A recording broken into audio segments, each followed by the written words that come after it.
ओम गणेशाय नमः। प्यारे भक्तगणों, आज आप सभी श्रवण करेंगे ज्येष्ठ कृष्ण संकष्टी चतुर्थी व्रत कथा और इसके साथ ही जानेंगे पूजा का मुहूर्त और चंद्रदेव को अर्घ्य देने का समय क्या रहेगा। आइए जानते हैं ज्येष्ठ चतुर्थी व्रत की शुभ मुहूर्त के बारे में। हिंदू कैलेंडर के अनुसार इस बार 26 मई रविवार को शाम 6:06 पर ज्येष्ठ माह के कृष्णा पक्ष की चतुर्थी की शुरुआत होगी। यह तिथि 27 मई सोमवार को शाम 4:53 पर खत्म होगी।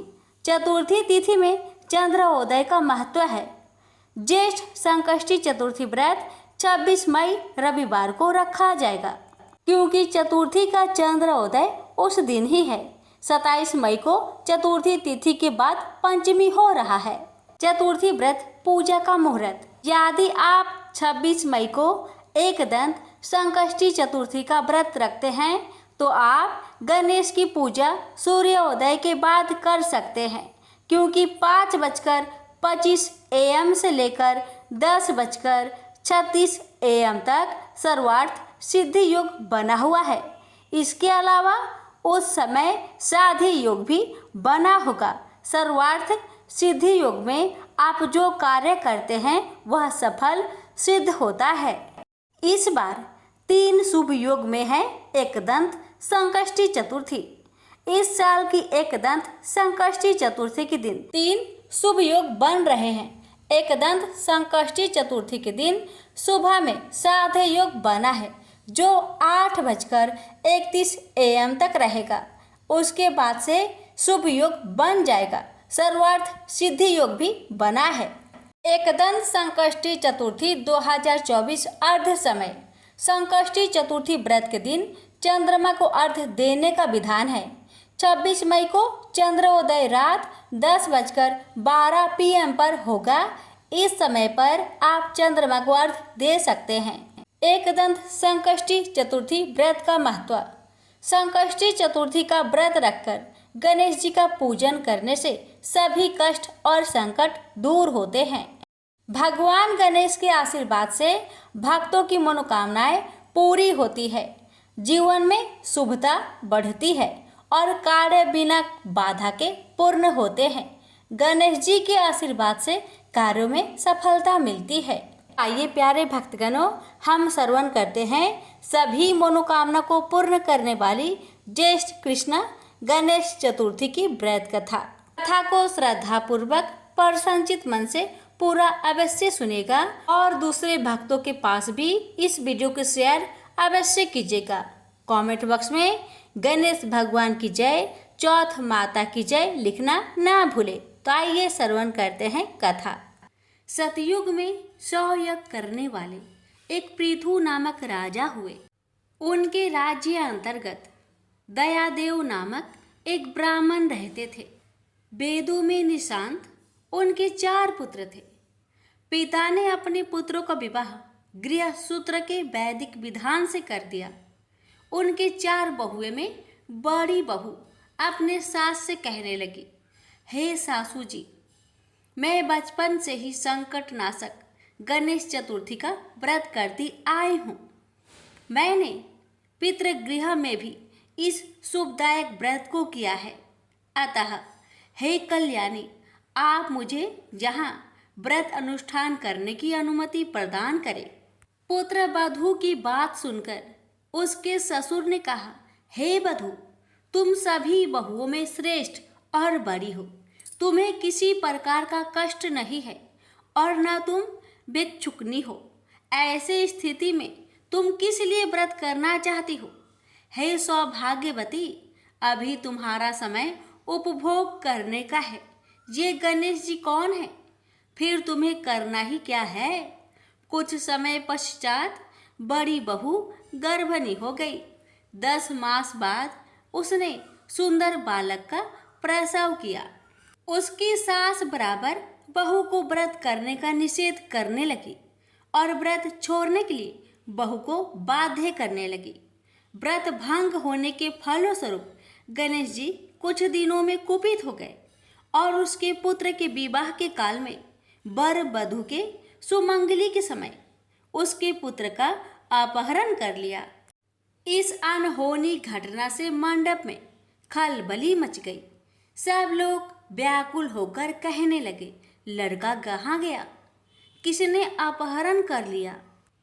बारातियों द्वारा ऐसा समाचार पाकर उसकी माता अपने ससुर दयादेव से रो रो कर कहने लगी, हे ससुर जी, आपने मेरे गणेश चतुर्थी व्रत को छुड़वा दिया है, जिसके परिणाम स्वरूप ही मेरा पुत्र गायब हो गया है। अपनी पुत्र वधू के मुख से ऐसी बात सुनकर ब्राह्मण दयादेव बहुत दुखी हुए। साथ ही पुत्र वधू भी दुखित हुई। पति के लिए दुखित पुत्र वधू प्रति मास संकटनाशक गणेश चतुर्थी का व्रत करने लगी। एक समय की बात है कि गणेश जी एक वेदज्ञ और दुर्बल ब्राह्मण का रूप धारण करके भिक्षाटन के लिए इस मधुर भाषिनी के घर आए। ब्राह्मण ने कहा कि हे बेटी, मुझे भिक्षा स्वरूप इतना भोजन दो कि मेरी सुधा शांत हो जाए। उस ब्राह्मण की बात सुनकर उस धर्मपरायण कन्या ने उस ब्राह्मण का विधिवत पूजन किया। भक्ति पूर्वक भोजन कराने के बाद उसने ब्राह्मण को वस्त्र आदि दिए। कन्या की सेवा से संतुष्ट होकर ब्राह्मण कहने लगा, हे कल्याणी, हम तुम पर प्रसन्न हैं। तुम अपनी इच्छा के अनुकूल मुझसे वरदान प्राप्त कर लो। मैं ब्राह्मण भेषधारी गणेश हूँ और तुम्हारी प्रीति के कारण आया हूँ। ब्राह्मण की बात सुनकर कन्या हाथ जोड़कर निवेदन करने लगी, हे विघ्नेश्वर, यदि आप प्रसन्न हैं तो मुझे मेरे पति के दर्शन करा दीजिए। कन्या की बात सुनकर गणेश जी ने उससे कहा कि हे सुंदर विचार वाली, जो तुम चाहती हो वही होगा। तुम्हारा पति शीघ्र ही आवेगा। कन्या को इस प्रकार का वरदान देकर गणेश जी वही अंतर ध्यान हो गए। कुछ समय के बाद उसका पति घर वापस आ गया। सभी बहुत प्रसन्न हुए। विधि अनुसार विवाह कार्य संपन्न किया। इस प्रकार जेठ मास की चौथ सभी कामनाओं को पूर्ण करने वाली है। प्रेम से बोलिए गणेश भगवान की जय। गणेश भगवान और चंद्रा देव की कथा। सूत जी बोले, शौनक जी सुनो, प्राचीन काल की बात है कि कैलाश शिखर पर अनेक देव, दिव्य ऋषिगण, सिद्ध गण आदि के साथ ब्रह्मा जी भी एक उच्च आसन पर विराजमान थे। वहीं पर एक अन्य आसन पर भगवान शंकर भी जगत जननी उमा सहित शोभ्यमान थे। उनके निकट ही गणपति और कुमार कार्तिकेय दोनों ही अन्य बालकों के साथ कीड़ा में मग्न थे। शिव जी के हाथ में एक दिव्य फल था। वे सोच रहे थे कि इसे किसे दिया जाए। पार्वती जी से पूछा तो वे कभी कहती कि गणेश को दे दीजिए और कभी कहती कुमार को देना उचित होगा। जब वे कुछ निश्चयात्मक उत्तर ना दे पाई तो शिव जी ने उसे बाद में विचार करने के उद्देश्य से अपने पास रख लिया। अब दोनों बालक गणेश और कुमार उस फल की मांग करने लगे। जब उनका अधिक आग्रह बढ़ा तब शिव जी ने ब्रह्मा जी से पूछा, ब्राह्मण, यह अपूर्व फल देवर्षि नारद जी दे गए थे, इसे यह दोनों बालक मांग रहे हैं। फल एक ही है और आधा फल कोई लेना नहीं चाहता। ऐसी स्थिति में आप ही निर्णय कीजिए कि यह इनमें से किसे दिया जाए। ब्रह्मा जी विचार कर बोले, यदि फल एक ही है तो नियम अनुसार किसी भी वस्तु पर छोटे बालक का अधिकार पहले होता है। ब्रह्मा जी की बात सुनकर शिव जी ने वह फल कुमार को दे दिया। यह देखकर गणपति रुष्ट हो गए। विशेषकर उनका क्रोध चतुरानन पर ही था कि उन्होंने ऐसी व्यवस्था क्यों दे डाली। सभा समाप्त हुई। सभी देवता आदि उठ उठकर अपने अपने स्थान को चले गए।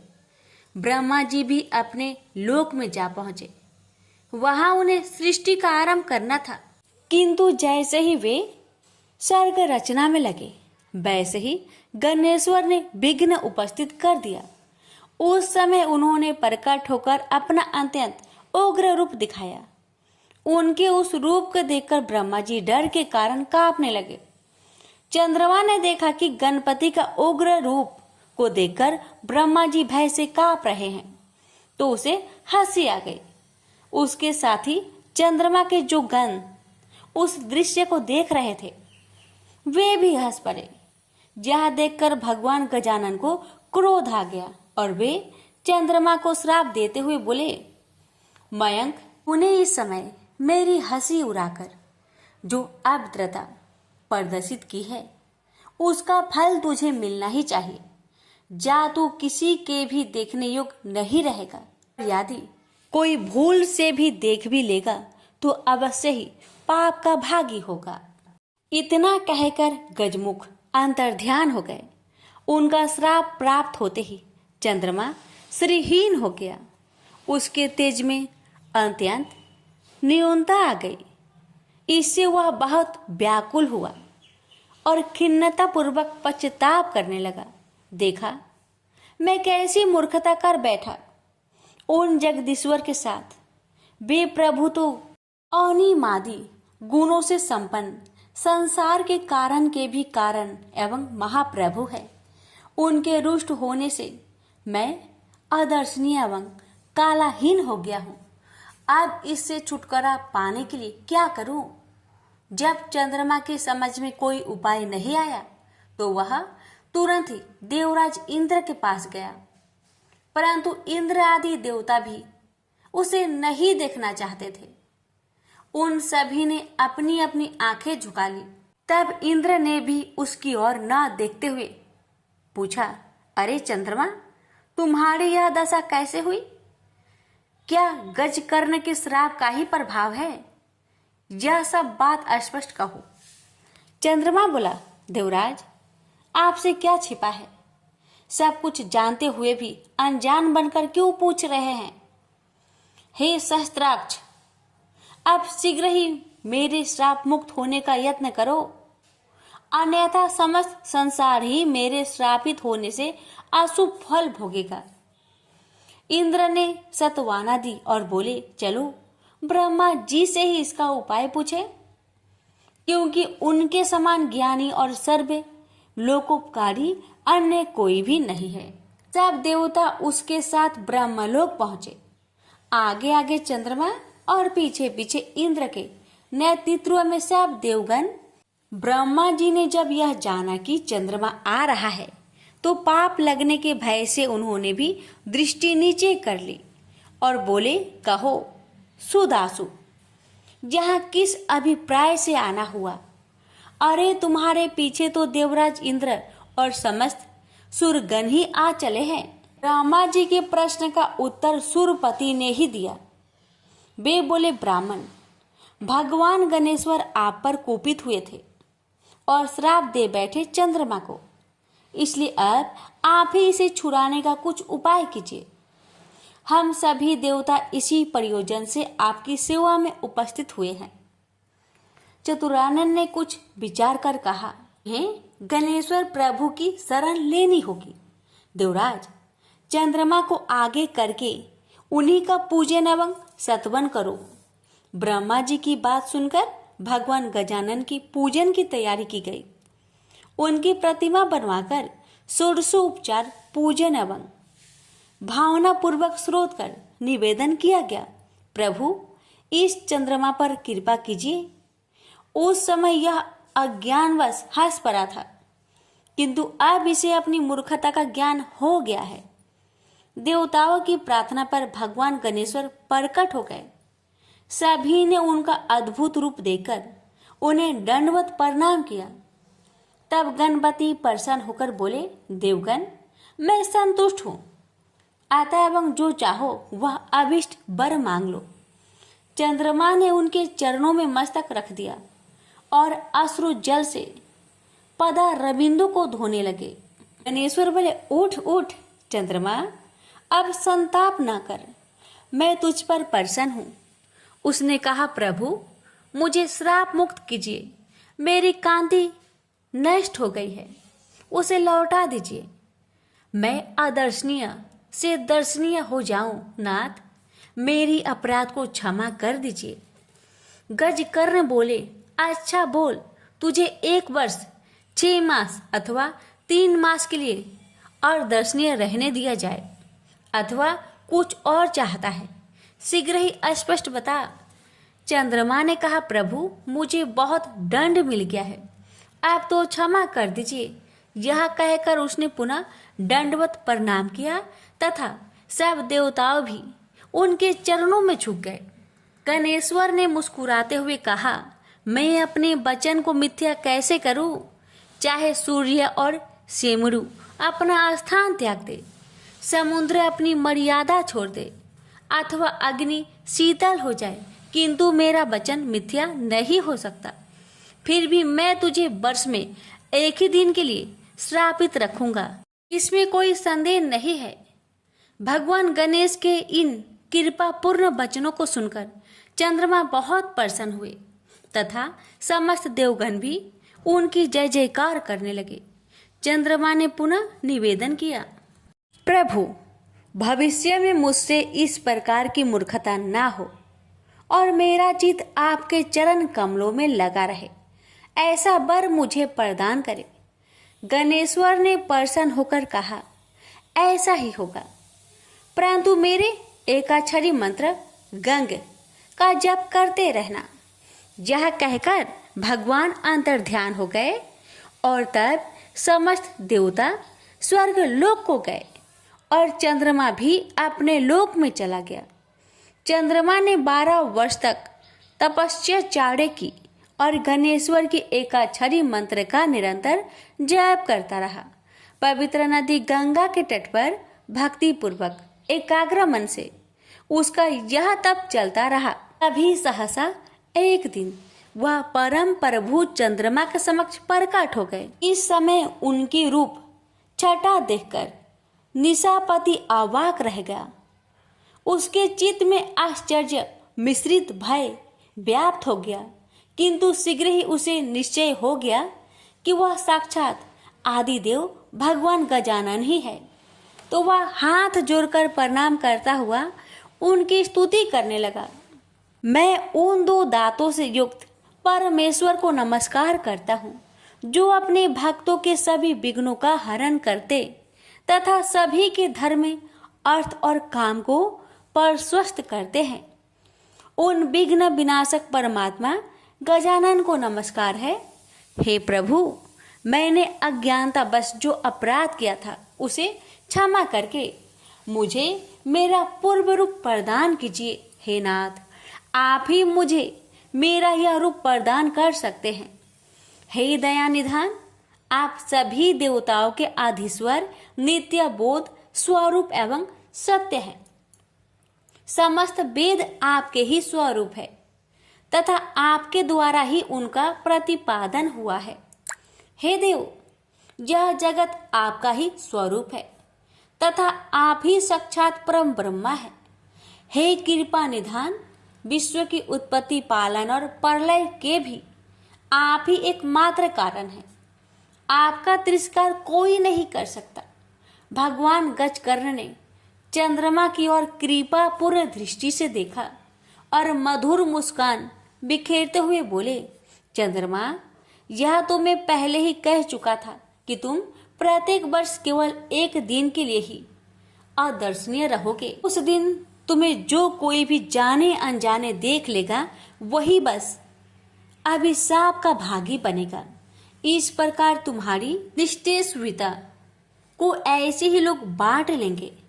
कृष्णा पक्ष की चतुर्थी में जो व्रत किया जाए, उसमें तुम्हारा उदय पर व्रत करने वाले लोग यदि मेरी और तुम्हारी यत्न पूर्वक पूजा करेंगे तो ही उस व्रत का फल प्राप्त होगा। उस दिन तुम्हारा दर्शन अवश्य करना चाहिए, अन्यथा व्रत का फल नहीं होगा। चंद्रदेव, तुम अब भविष्य में अपने एक अंश से मेरी मस्तक में विराजमान हो जाओ। इससे मुझे तो प्रसन्नता होगी ही, तुम्हारी भी शोभा होगी। प्रत्येक मास के शुक्ला पक्ष की तृतीया में तुम्हारा दर्शन का बड़ा महत्व रहेगा तथा उस दिन अधिकांश स्त्री पुरुष तुम्हारे दर्शन का पुण्य लाभ प्राप्त करते हुए तुम्हें नमस्कार क्या करेंगे। मैं वर देता हूँ कि अब तुम पूर्वतः तेजस्वी, सुंदर एवं वंदनीय हो जाओ। शौनक इस प्रकार वर देकर भगवान गजानन अंतर ध्यान हो गए। प्रेम से बोलिए गणेश भगवान की जय। पौराणिक कथा के अनुसार एक बार नारद जी सत्यलोक में गए थे। वहां उन्होंने ब्रह्मा जी से पूछा कि प्रभु, सबसे सरल उपासना किस देवता की है। ब्रह्मा जी बोले, देव ऋषि, ऐसा ही प्रश्न एक बार पार्वती ने भगवान शंकर से किया था। तब शिव जी बोले कि श्री गणेश जी की उपासना ही सर्व सुलभ है और समस्त अभिष्टों को देने वाली है। पार्वती इतने उत्तर से संतुष्ट नहीं हुई, इसलिए उन्होंने पूछा कि यह उपासना करके किस किस को सहज में ही अभिष्ट सिद्धि हो गई, सो बताए प्रभु। शिव जी बोले कि हे प्रिय, द्वापर युग में सुदामा नामक एक अति दरिद्र, सदाचारी एवं विद्वान ब्राह्मण था। वह आर्थिक संकट से बहुत ही दुखी रहता था। एक दिन उसकी पत्नी ने उससे निवेदन किया कि प्राणनाथ, आप व्यर्थ ही इतना कष्ट क्यों उठा रहे हो। भगवान त्रिलोकीनाथ आपके बाल सखा है, आप उनके पास जाइए, आपकी दरिद्रता अवश्य ही दूर कर देंगे। मुझे ऐसा विश्वास है। यद्यपि सुदामा अपने मित्र से कुछ मांगना नहीं चाहता था, तथापि उसे पत्नी की अत्यधिक आग्रह के कारण जाना ही पड़ा। पत्नी ने थोड़े से टंडूल मैले चिथड़े में बांधकर उपहार के स्वरूप में दे दिए।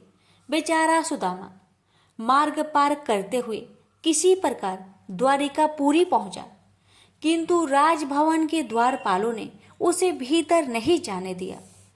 सुदामा ने अपनी मित्रता की बात बताई तो वह हंसने लगे, किंतु बहुत आग्रह करने पर उन्हें दया आ गई। एक द्वारपाल ने द्वारिकाधीश से जाकर कहा, प्रभु, कोई सुदामा नाम का दरिद्र ब्राह्मण द्वार पर खड़ा है, जो कि वह स्वयं अपने आप को आपका बाल सखा बताता है और आपसे मिलना चाहता है। सुदामा का नाम सुनते ही भगवान दौड़े आए और सुदामा से गले मिलकर उसे भीतर ले गए। सभी आबाक देखते रह गए। राजभवन में सुदामा का बड़ा भव्य स्वागत हुआ। दोनों मित्र बड़े प्रेम से पुरानी बातें कर रहे थे। तभी उन्होंने सुदामा के हाथ की पोटली देख ली। सुदामा उसे छिपाने लगा तो भगवान ने उसे झटपट खोला और कुछ चावल खाकर बोले कि यह तो बड़े स्वादिष्ट मित्र, ऐसे अमृतम पदार्थ को मुझसे छिपाते हो। शायद भाभी ने भेजे हैं। लगता है अब भी तुम्हारी आदत गई नहीं है। फिर दोनों ओर से कुशल प्रश्न हुआ। सुदामा ने सर्व कुशल बताते हुए अपनी दरिद्रता की बात कही, जिसे सुनकर श्री कृष्ण ने पूछा कि मित्र, तुम गणेश्वर की पूजा करते हो क्या? यदि उन प्रभु को प्रसन्न कर लो तो सभी कामनाएं पूर्ण हो जाएगी। सुदामा ने पूछा कि यह गणेश्वर कौन है, इनकी पूजा का विधान क्या है? तब भगवान बोले कि गणेश्वर उन परम ब्रह्मा परमात्मा का ही नाम है, जो अनादि अनंत सर्वस्वर एवं परम पूजनीय है। ब्रह्मा, विष्णु और शिव भी उन्हीं के अनुशासन पर रहकर सृष्टि की रचना, पालन और लय करते हैं। वे ही प्रभु एकमात्र उपासनीय एवं सर्व कामदाता है। समस्त देवता, ऋषि मुनि एवं वेदज्ञ ब्राह्मण उन्हीं गणेश जी की उपासना में सदैव लगे रहते हैं। तुम भी उन्हीं का पूजन और व्रत करो। सुदामा ने पूछा कि गणेश जी का व्रत कब करना चाहिए, उनके ध्यान, पूजन वृंतांत को कैसे किया जाता है, ये भी कहिए। कृष्ण बोले कि हे सखा, तुम इनका व्रत किसी भी मास की चतुर्थी में कर सकते हो, अथवा बैसाखी पूर्णिमा, कार्तिकी पूर्णिमा या अन्य किसी पुण्य अवसर पर करो। यदि मंगल, शुक्र या रविवार के दिन करो तो भी शुभ है। प्रातःकाल स्नान आदि से निवृत्त होकर व्रत का संकल्प लेना चाहिए। फिर तिल और आंवले के चूर्ण का उपटन लगाकर पुनः स्नान करें। एक स्नान प्रदोष काल में और भी कर ले तो अति उत्तम माना जाता है। स्नान के पश्चात स्वास्तिक वाचन, पुण्य वाचन एवं नवग्रहों का पूजन करें। धरती को गोबर से लिपकर चौक पूरे और चौकी रखकर उस पर कलश स्थापना करें। फिर गणेश जी की धातु की या मिट्टी की मूर्ति स्थापित कर षोडशोपचार से पूजन करें। नैवेद्य में उत्तम घृत आदि के साथ निर्मित मोदक रखें। यदि यह संभव ना हो तो समस्त उपचार मानसिक भी हो सकते हैं। हे मित्र, भावना सर्वोपरि है, इसलिए पूजन में भक्ति भाव भी विशेष फलदायक होता है। यदि श्रद्धा हो तो पूजन कार्य संपन्न होने पर ब्राह्मणों को भोजन कराए और यथाशक्ति दक्षिणा दे। सबके अंत में अपने परिवारजनों एवं पत्नी, पुत्र आदि के साथ बैठकर स्वयं भोजन करे। यह व्रत का विधान तुम्हें मैंने बता दिया है। मामा ने पूछा कि इस व्रत को पहले किसने किया था? तब श्री कृष्ण ने इसके उत्तर में कहा कि एक बार प्रलय के पश्चात सृष्टि की उत्पत्ति होनी थी, परंतु ब्रह्मा जी को अनेक विघ्नों का सामना करना पड़ा।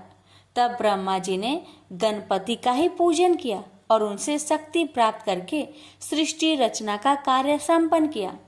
हे सखा, मुझे भी दुष्ट दलन करके धर्म संस्थापनार्थ अवतार लेने की शक्ति उन्हीं गणाधीश्वर से प्राप्त हुई है। मैं तो प्रति शुक्रवार में गणेश जी का व्रत किया करता हूँ। यह सुनकर सुदामा बड़ा प्रसन्न हुआ और उसने यथाचित वृत्ति से प्राप्त होने वाले द्रव्य से वही गणेश जी का पूजन संकल्प किया और श्री कृष्ण का परामर्श से उन्हीं के साथ आराधन कर प्रसाद ग्रहण किया। फिर उसने भगवान से घर जाने की अनुमति मांगी। जब सुदामा जाने लगा तब श्री कृष्ण उसे बहुत दूर तक पहुंचाने गए। फिर सुदामा के आग्रह से अपने भवन लौट आए। उधर सुदामा अपने घर को शीघ्रता से चल पड़ा। तभी मार्ग में मणि नामक एक धनी व्यापारी से उसकी भेंट हुई। रात्रि में सुदामा जहाँ ठहरा था वही व्यापारी भी आ ठहरा, किंतु जब वह प्रगाढ़ निद्रा में था तब चोरों ने उसका सारा धन चुरा लिया। जब उसकी आँख खुली तब उसने संकल्प किया कि यदि गया हुआ धन मिल जाए तो उसका आधा भाग ब्राह्मण को दान कर देगा। उसने ऐसा निश्चय किया ही था कि उसे एक संदूक कुछ ही दूर पर पड़ा दिखाई दिया। दौड़कर उसने संदूक उठाया तो उसे रत्न आदि से भरा पाया। उसने प्रसन्न होकर संदूक का आधा धन सुदामा को दान कर दिया। सुदामा को बड़ी प्रसन्नता हुई और उसने उस धनिक के साथ गणाध्यक्ष का वही पूजन किया। संध्या काल में जब पूजन कार्य संपन्न हो गया तब सुदामा को भगवान गणेश्वर के साक्षात दर्शन हुए। सुदामा ने भक्ति पूर्वक उनके चरण पकड़ लिए और स्तवन करने लगा। उसने प्रभु से निवेदन किया कि हे दयानिधे, हे सत्य स्वरूप परात्पर ब्रह्मा, आप परम दयालु और भक्त वत्सल है। हे नाथ, आपकी महिमा अपरंपार है, जिसे ब्रह्मा, विष्णु और शिव भी नहीं जान पाते, तो मेरे जैसे तुच्छ जीव का तो कहना ही क्या है। हे प्रभु, आप सर्वशक्तिमान की स्तुति के लिए सार्थक शब्दों का भी तो मुझे ज्ञान नहीं है। हे दीनबंधु, मुझ पर दया कीजिए। आपको बारंबार नमस्कार है, नमस्कार है। गणेश जी ने प्रसन्न होकर सुदामा के मस्तक पर अपना वरद हस्त फेरते हुए कहा कि हे वृषश्रेष्ठ, वर मांगो, मैं तुम पर बहुत प्रसन्न हूँ। सुदामा ने हाथ जोड़कर कहा, करुणा सिंधु, जब आप सर्व ऐश्वर्यमय की मुझ पर पूर्ण कृपा है तो फिर क्या मांगू। हे नाथ, यदि आप प्रसन्न है तो मुझे अपनी अनन्य भक्ति प्रदान करे। बस यही मेरे लिए अत्यंत श्रेष्ठ वर होगा। गणेश्वर एवं मस्तु कहकर तर ध्यान हो गए। उस समय वह धनिक भी वहां उपस्थित था। उसने सुदामा से गणेश जी के पूजन और महात्म्य संबंधी कुछ बातें पूछी और फिर उसने स्वयं भी श्री गजानन का व्रत करने का संकल्प किया। सुदामा पर भगवान गणाध्यक्ष की बड़ी महती कृपा हुई। मामा वहां से चलकर अपने घर पहुंचा तो यह देखकर अत्यंत विस्मय करने लगा, वहां कहीं भी उसकी पर्णकुटी नहीं है, वरन एवं वैभवशाली भवन खड़ा है जो वहां कभी नहीं था। सुदामा सोचने लगा कि यह क्या हुआ, क्या किसी ने मेरी कुटी तुड़वाकर अपना महल बनवा लिया है, और यदि ऐसा है तो मेरी पत्नी कहाँ गई। सुदामा इस प्रकार चिंता में पड़ा था। तभी उसकी पत्नी ने भवन के भीतर से उसे देख लिया और सेवकों को उसे बुला लाने की आज्ञा दी। जब सुदामा भीतर गया तो उसकी पत्नी ने कहा कि हे नाथ, रात में मैं अपनी पूर्ण कोटी में सोई हुई थी और प्रातः आँख खोलने पर अपने को इस राजसी भवन में पाया। मुझे आश्चर्य है कि यह सब क्या हो गया, इतने दास दासी भी न जाने कहाँ से आ गए हैं। तब सुदामा ने भगवान गणेश जी के प्रसन्न होने का समस्त वृत्तांत अधोपांत सुना दिया। फिर तो वे प्रतिमासी गणेश जी का पूजन करने लगे तथा यह सर्व सुख भोगकर अंत में गणेश लोक को प्राप्त हुए। प्रेम से बोलिए गजानंद भगवान की जय। चौथ माता की कहानी। एक नगर में एक बूढ़ी माँ रहती थी। वह अपने बेटे की सलामती के लिए 12 महीनों की चौथ का व्रत करती थी। हर चौथ को पानसाड़ी से थोड़ा सा गुड़ और घी लाकर 4 लड्डू बनाती, एक बेटे को देती, एक से पूजा करती, एक हाथ कार के लिए निकालती और एक चांद उगने पर खुद खा लेती थी। एक बार उसका बेटा ताई से मिलने गया। ताई ने बैसाखी चौथ का व्रत रखा था। ताई से पूछा, माँ तो 12 चौथ करती है। ताई बोली, तेरी माँ तेरी कमाई से तरमाल खाने के लिए 12 चौथ करती है। तू परदेश जाए तो वह एक भी चौथ नहीं करेगी। लड़के को लगा ताई सच कह रही है। घर आकर माँ से कहा, मैं परदेश जा रहा हूँ, यहाँ तू मेरी कमाई खाने पीने में ही उड़ा देती है। माँ ने समझाकर रोकना चाहा पर बेटा नहीं माना। माँ ने उसे साथ ले जाने के लिए चौथ माता के आंखें दिए और कहा, मुसीबत में ये आंखें तेरी मदद करेगी। वह आंखें लेकर रवाना हो गया। घूमते हुए एक नगर में पहुंचा। उसने देखा एक बूढ़ी माँ रोती जा रही थी और पुआ बनाते जा रही थी। उसने कारण पूछा तो बूढ़ी माँ ने कहा, बेटा, इस नगर की पहाड़ी पर एक दैत्य रहता है। पहले वह नगर में आकर कई लोगों को खाने के लिए मार देता था।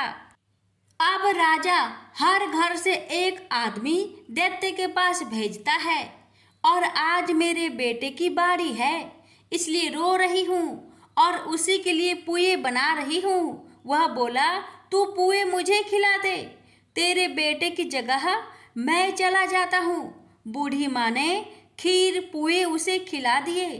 खा पीकर वह सो गया। रात को राजा के सैनिक आए तो बूढ़ी माँ ने उसे भेज दिया। दैत्य के सामने पहुँचने पर उसने चौथ माता के आंखें दैत्य की तरफ फेंक कर कहा, हे चौथ माता, यदि मेरी माँ मेरी सलामती के लिए व्रत करती है तो दैत्य का सिर कटकर गिर जाए। तुरंत दैत्य का सिर कट गया। लड़का वापस आ गया। राजा ने उसे उपहार देकर विदा किया। चलते हुए एक दूसरे राजा के नगर में पहुंचा। इस राज्य में आवा तभी पकता था जब एक इंसान की बलि दी जाती थी। सिपाहियों ने उसे पकड़कर आवे में चुन दिया। लड़के ने आंखें आवे में डाले और कहा, हे चौथ माता, यदि मेरी माँ मेरे लिए व्रत करती है तो आवा मेरी बलि लिए बिना ही झट से पक जाए। आवा तुरंत पक गया। आवे में से मिट्टी की जगह सोने चांदी के बर्तन निकले। अंदर से लड़का बोला, बर्तन धीरे धीरे निकालना, मुझे लग नहीं जाए। राजा ने उसे निकलवाया और पूछा, इस आवे से तुम बच कैसे गए? लड़के ने बताया कि उसकी माँ चौथ माता का व्रत करती है, व्रत के कारण ही वह बच पाया। राजा को विश्वास नहीं हुआ। उसने एक चांदी की सुराही मंगवाई और कहा कि सुराही की नली से निकलकर दिखाओ, तभी मुझे विश्वास होगा। लड़के ने चौथ माता को याद करके आंखें सुराही में डाले और कहा, मैं भावरा बनूं, सुराही से निकलूं। लड़का भावरा बनकर सुराही से निकल गया। राजा ने खुश होकर राजकुमारी की शादी उसके साथ करवाई और सभी लोगों को चौथ माता का व्रत करने को कहा। उसे माँ की याद आई। उसने राजा के पास जाकर खुद के नगर जाने की इच्छा जाहिर की। राजा ने रथ, घोड़ा, हाथी और खूब सारा दान दहेज देकर उन्हें विदा किया। चौथ के दिन अपने नगर पहुंचा। वह अकेला पंसारी के यहाँ माँ का इंतजार करने लगा। सोचा, चौथ है तो माँ यहाँ जरूर आएगी। थोड़ी देर बाद लकड़ी टेकते हुई माँ आती दिखी। उसकी माँ की आंखों में जाले आने के कारण दिखना कम हो गया था। लड़के ने जानबूझकर अपना पैर लकड़ी में लगा दिया। कहने लगा, बल रे पूत काती, मेरे पैर को लगा दी। माँ ने उसे नहीं पहचाना। कहने लगी, भैया मुझे चाहे कितनी गाली निकालो पर मेरे बेटे को कुछ मत कहना। बेटा माँ के चरणों में गिर पड़ा। कहा, माँ मैं ही तेरा बेटा हूँ, मुझे माफ कर दो। माँ ने उसे गले से लगा लिया। नगर के लोगों ने विश्वास नहीं किया कि वह उसी का बेटा है। बूढ़ी माँ ने चौथ माता को याद करके कहा, हे चौथ माता, यदि मैं अपने बेटे के लिए व्रत करती हूँ तो मेरे स्तन में दूध भर जाए और उसकी धार मेरे बेटे के मुंह में गिरे। माँ के स्तन से दूध की धार निकलकर बेटे के मुंह में गिरने लगी। लोग चौथ माता की जय जयकार करने लगे। उस नगर के सभी लोग चौथ माता का व्रत करने लगे। हे चौथ माता, जैसे बूढ़ी माँ और उसके बेटे की सहायता की, वैसे हमारी भी करना। कहानी कहने, सुनने और हुक्कार भरने वाले पर कृपा करना। बोलो चौथ माता की जय हो।